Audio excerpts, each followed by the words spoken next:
মধ্যপ্রাচ্যের নতুন উত্তেজনার জন্ম দিয়েছে কাতারে ইসরায়েলের সামরিক অভিযান। মঙ্গলবার গভীর রাতে হামাস নেতাদের লক্ষ্য করে দোহায় কূটনৈতিক এলাকায় বোমাবর্ষণ করে তেলাবিবের ১২টি যুদ্ধবিমান।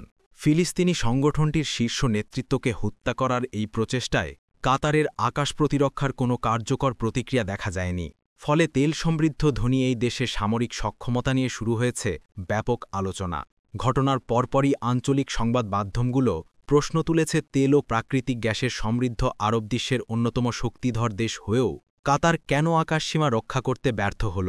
বিশ্লেষকরা বলছেন, কাতারের আকাশ প্রতিরক্ষা প্রযুক্তিগতভাবে আধুনিক হলেও সক্রিয় সমন্বয়ে ও দ্রুত প্রতিক্রিয়ার ঘাটতি স্পষ্ট। ইসরায়েলি বিমানগুলো আন্তর্জাতিক আকাশসীমা অতিক্রম করে দোহার উপকণ্ঠে ঢোকার পরও প্রতিরক্ষা বাহিনী সময়মতো প্রতিহত করতে পারেনি। ২০২৫ সালের গ্লোবাল পাওয়ার ইন্ডেক্স অনুযায়ী ১৪৫টি দেশের মধ্যে সামরিক শক্তিতে কাতারের অবস্থান ৭২তম।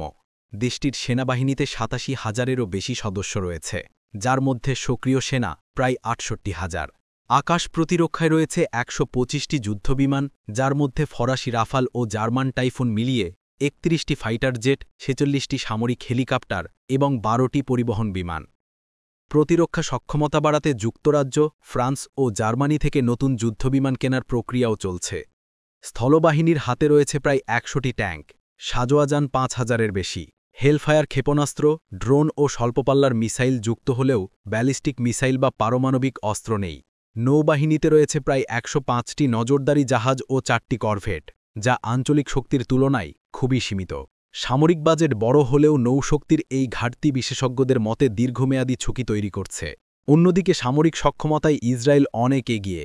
উন্নত প্রতিরক্ষা ব্যবস্থা, আঞ্চলিক গোয়েন্দা তৎপরতা এবং যুক্তরাষ্ট্রের সঙ্গে ঘনিষ্ঠ সামরিক সহযোগিতা তেলাবিবকে মধ্যপ্রাচ্যে এক অনন্য অবস্থানে রেখেছে।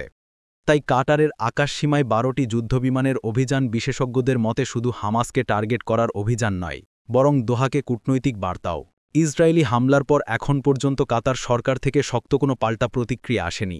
শুধু সীমিত কূটনৈতিক বিবৃতি দিয়ে দোহা আন্তর্জাতিক সম্প্রদায়কে নিন্দা জানানোর আহ্বান জানিয়েছেন। তবে আঞ্চলিক বিশ্লেষকরা বলছেন, তেল সমৃদ্ধ অর্থনৈতিক শক্তি হলেও সামরিক ও কৌশলগত প্রস্তুতিতে কাতার যে পিছিয়ে রয়েছে, এই হামলা তা স্পষ্ট করে দিয়েছে। মধ্যপ্রাচ্যের চলমান অস্থিরতায় এই ঘটনায় নতুন জটিলতা তৈরি করতে পারে বলেই আশঙ্কা বাড়ছে।